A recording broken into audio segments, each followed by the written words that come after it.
Hi everyone, and welcome back to part 2 in the build-off challenge between myself and Rob from DoURC and Adam from Cape Crawlers on the FMS K10. So hopefully you've all seen part 1, you've seen the visual modifications that we've done.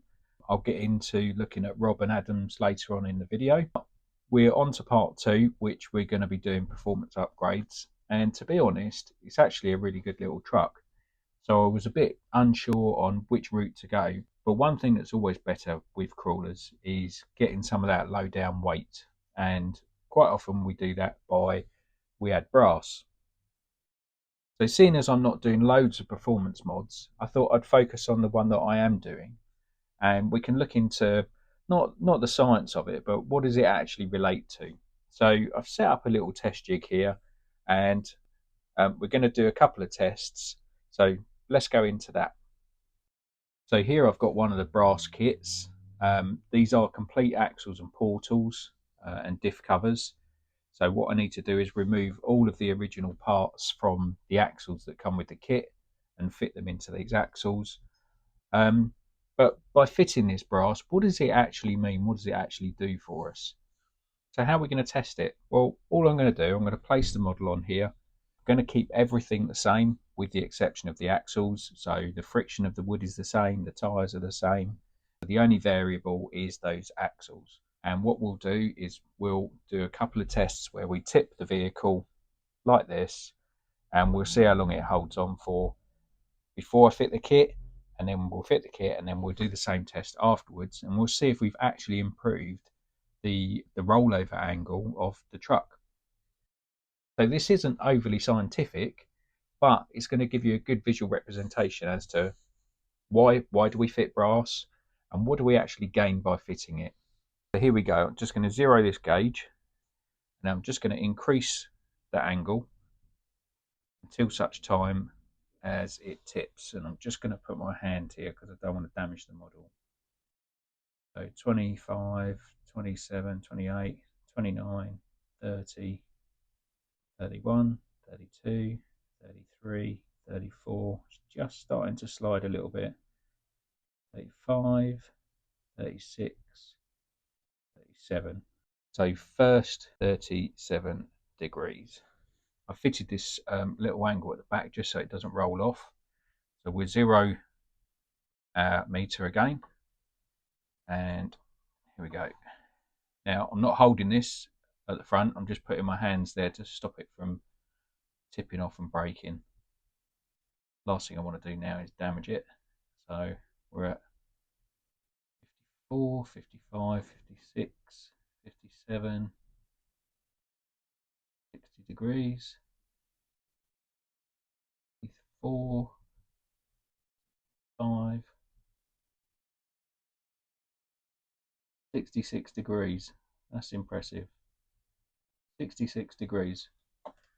So again, we'll write that down, and then we'll get these brass axles fitted, do the test again, and see if it's made any difference at all.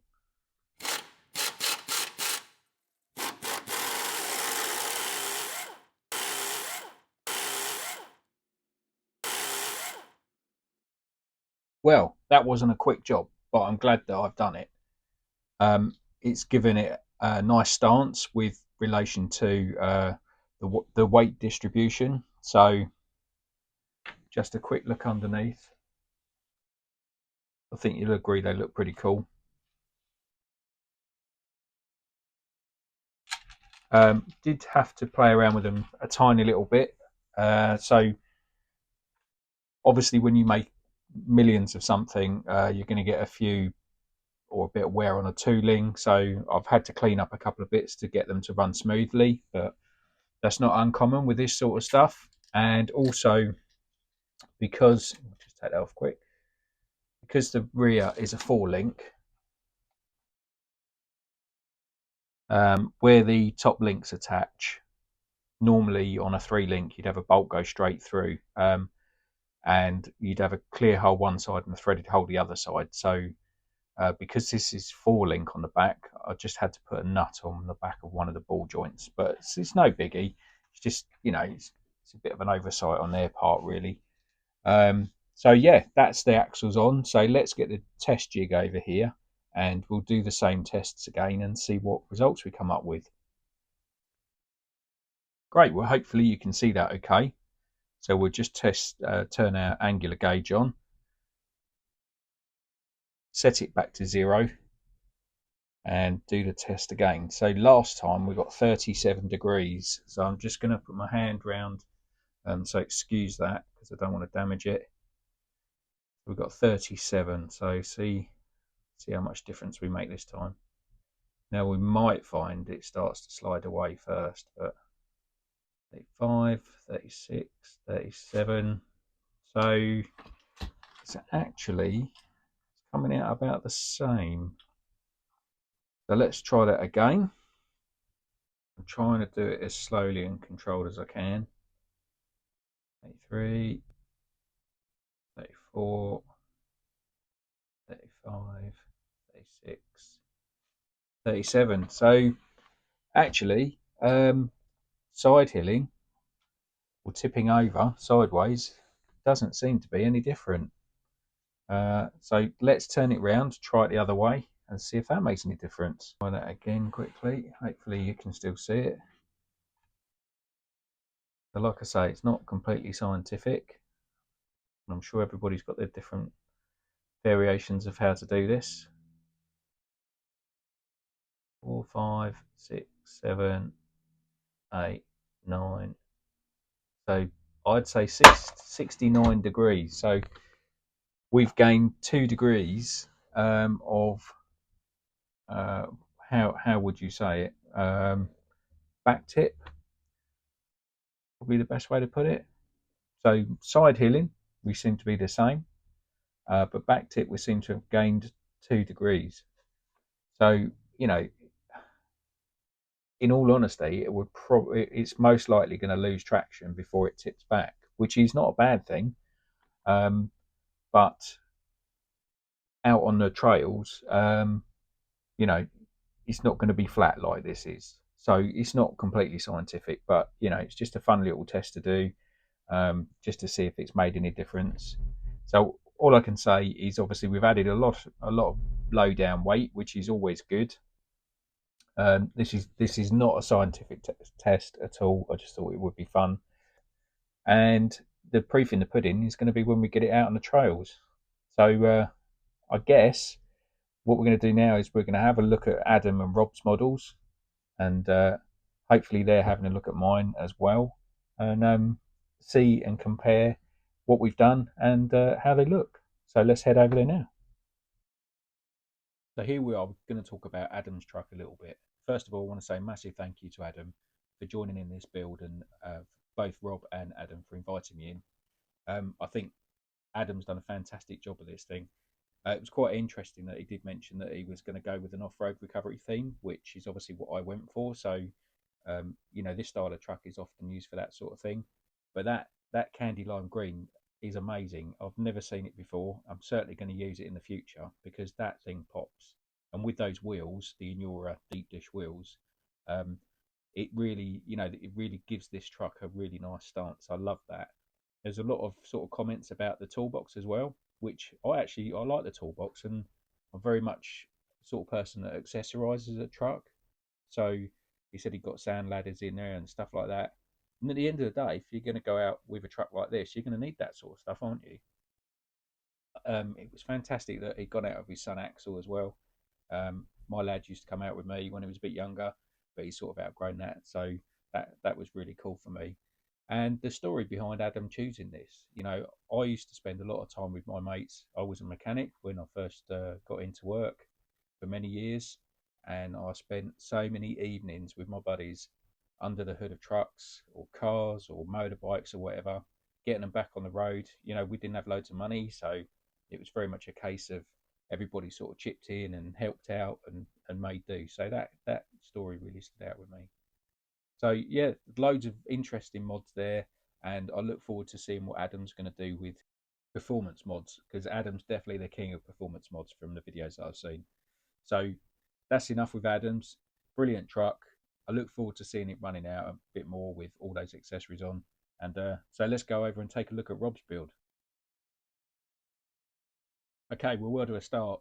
Firstly, I've got to say again, massive thank you to Rob for inviting me into this build. Um, to have two absolutely YouTube megastars invite myself in has been an absolute honour, really. So thank you very much for that. Um, so first of all, Rob hit with the Tamiya weathering stuff. Now I've used this stuff before, but I've only ever used it dry. I didn't ever really think to sort of wet it and use it with the sponge things that come with it. So that was quite interesting. It's given it a really good look, and with the little sort of details of the painting and bits of rust and stuff, he's hit those sort of places that it would rust, like around the door handles and the locks. And I think that looks brilliant. I had a really fantastic time with Rob on that Unimog build. So if you haven't watched that, please go back and watch that series as well, because we had an absolute blast. And Rob and I, we live in the UK, but we don't live close. So we were really lucky we got to go to an event, and we met up at the event and we ran those trucks. So that was really cool. And that Fair RC flatbed, that is a brilliant piece of kit. It's the sort of thing that I would use. I'd certainly use it for one of these sort of recovery truck builds. So if you're interested in building like a recovery truck build or something, I'd definitely hit them up and go for one of those, because it's a good bit of kit. It looks 3D printed, but it looks like a really good print. So Rob's done a really good job with that. The interior, it's a shame about that. I didn't go for an interior just because it was sort of a time constraint as well, really, I guess. But I'm kind of glad that I didn't, because both Adam and Rob both commented on the fact it wasn't the best, which I think is a bit of a shame, because with a really good interior, it would really make these trucks something completely different. So hopefully, whoever's making that interior is watching these videos and maybe gets a bit of an idea to sort of make that a bit better, or improve it a little bit. Indiana Jones in the pack, brilliant. Rob had mentioned a little while ago about Indiana Jones. I didn't think he was going to use it on this build, but he looks great in the back. And honestly, with them chickens in the back, absolutely cracked me up. Um, Thinking outside the box, definitely with the straw and the sort of farm truck theme. I love it. It really did make me chuckle. And just lastly, those using those Blazer wheels, the 1.0s rather than the 1.3s that come with it. Now I've used 1.3s on mine, but I think the profile of my tyre is a little bit smaller. Definitely in keeping with the sort of the truck. And those Black Label tyres, nice big wall on them, nice bit of squish as well. So yeah, again, absolutely brilliant build. I can't wait to see all these trucks out on the trails, and definitely, like for the last video, we're going to do a bit of running, I hope. But again, I just want to say a huge thank you to all of you that have watched these videos. The support you've given me and the comments have been so good and really, really positive, which I love. Um, I look forward to I hope that the second and third videos met your expectations. Please don't forget to leave those comments. And if you want to sort of follow along with builds of mine in the future, please subscribe. And don't forget, have a look back through my catalogue. There's so many videos through there of stuff that I do in my workshop. I've got loads of videos of me doing metal work and stuff like that, which is quite unique to me. But yeah, lastly, huge thanks to you, huge thanks to Rob and Adam, and I look forward to seeing you all in the next video.